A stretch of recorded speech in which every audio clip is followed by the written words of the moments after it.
कोपागंज गांव में एक बगीचा था जिसे लोग भूतिया बगीचा कहते थे। यह बगीचा गांव के किनारे स्थित था और उसमें जाने की हिम्मत कोई नहीं करता था। कहते थे कि रात के समय वहां से अजीब अजीब आवाजें आती थीं। कई लोगों ने वहां सफेद साए घूमते हुए देखे थे। एक दिन गांव के 3 दोस्त अजय, रोहित और सुरेश ने बगीचे की सच्चाई जानने की ठानी। वे रात के समय टॉर्च और लाठी लेकर बगीचे में पहुंचे। बगीचा घने पेड़ों और झाड़ियों से भरा हुआ था। हर तरफ सन्नाटा और अजीब सी ठंडक थी। जैसे ही वे बगीचे के अंदर बढ़े, अचानक हवा तेज चलने लगी और पत्तों की सरसराहट से डरावना माहौल बन गया। तभी उन्हें एक पेड़ के पास सफेद कपड़ों में लिपटी आकृति दिखी। तीनों डर गए और भागने की सोचने लगे, लेकिन अजय ने हिम्मत जुटाकर टॉर्च की रोशनी उस आकृति पर डाली। वह एक बूढ़ी औरत निकली जो बगीचे में खोई हुई थी।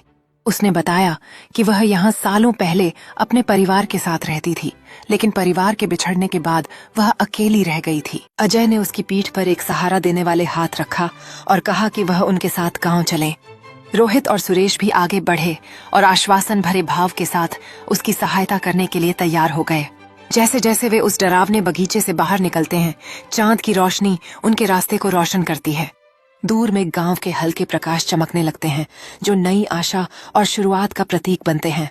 गांव पहुंचते ही गांव वाले उस औरत को देखकर चकित रह जाते हैं।